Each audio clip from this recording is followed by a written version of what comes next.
सुजीत बाबू tiger music present मेला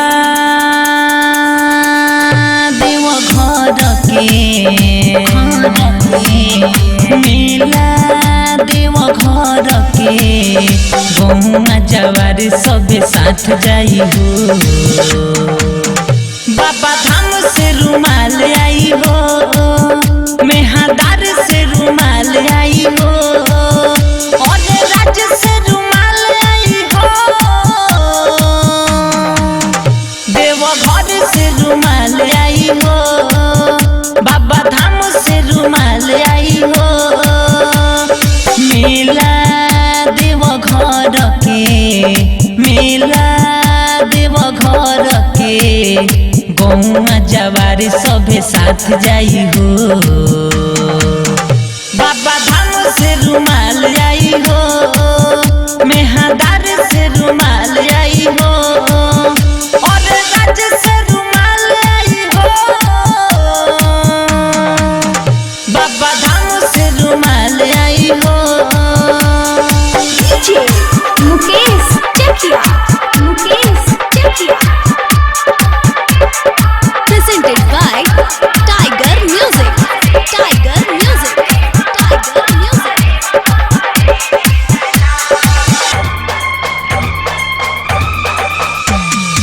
सुनो ना ए हमर सोइया कल व्यवस्था रुपैया, चल ना तू देव घरवा पड़तानी तोहर पैया।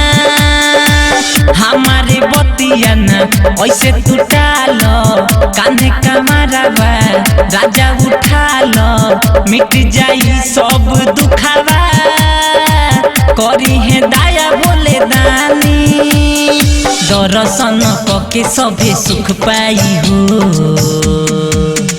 बाबा धाम से रुमाल आई हो, और राज्य से रुमाल आई हो, मेहादार से रुमाल आई हो, देवघर से रुमाल आई हो,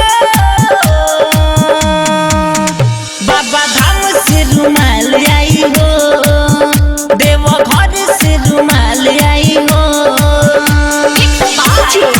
मुकेश चकिया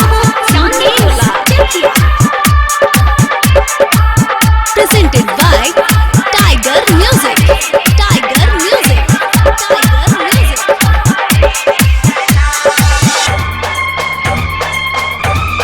हाँ हाँ गोलू श्रीवास्तव सुदर्शन कइले बारे बुक गाड़ी, रितेश बलमुआ सुनना लाई द गेरुआ के साड़ी, देवारा सुजित बाबू भी जोई है, सुल्तान गंज से जलवा उठोई है, बन जा शिव के कमरिया, बांधिल माथे पगड़िया, कोके दर्शन सभे सुख पाई हो।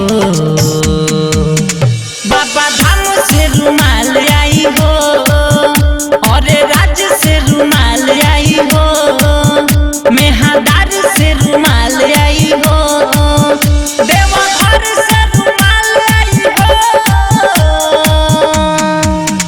बाबा धाम से रुमाल आई हो, और राज्य से रुमाल आई हो।